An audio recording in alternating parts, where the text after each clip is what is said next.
ಜೈ ಶ್ರೀರಾಮ್. ಶ್ರೀರಾಮ ಹನುಮರ ಬಾಂಧವ್ಯಕ್ಕೆ ಕರುನಾಡಿನ ನಂಟಿದೆ. ಇದೀಗ ಶ್ರೀರಾಮನ ವಿಗ್ರಹವು ಕರ್ನಾಟಕದ ಶಿಲ್ಪಿಂದಲೇ ಕೆತ್ತನಾಗಿರುವುದು ಭಾವನಾತ್ಮಕ ಭಕ್ತಿಯನ್ನ ಮೂಡಿಸಿದೆ.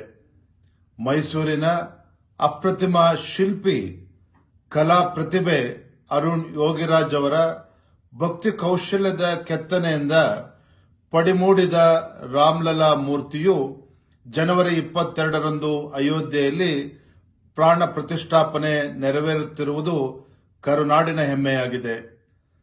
ವಿಶ್ವದ ಕೋಟ್ಯಾಂತರ ಹಿಂದೂಗಳ ಹೃದಯದಲ್ಲಿ ನೆಲೆಸಿರುವ ಅಯೋಧ್ಯೆಯ ರಾಮನ ಮೂರ್ತಿಯು ರೂಪಿಸಿ ರಾಜ್ಯಕ್ಕೆ ಒಂದು ಶ್ರೇಷ್ಠ ಕೀರ್ತಿಯನ್ನು ತಂದ ಶಿಲ್ಪಿ ಶ್ರೀ ಅರುಣ್ ಯೋಗಿರಾಜ್ ಹಾಗೂ ಈ ಪುಣ್ಯ ಕಾರ್ಯದಲ್ಲಿ ಹೆಗಲು ಕೊಟ್ಟ ಅವರ ತಂಡದವರಿಗೆ ತುಂಬು ಹೃದಯದ ಅಭಿನಂದನೆಗಳನ್ನ ನಾನು ಸಲ್ಲಿಸ್ತಾ ಇದ್ದೇನೆ.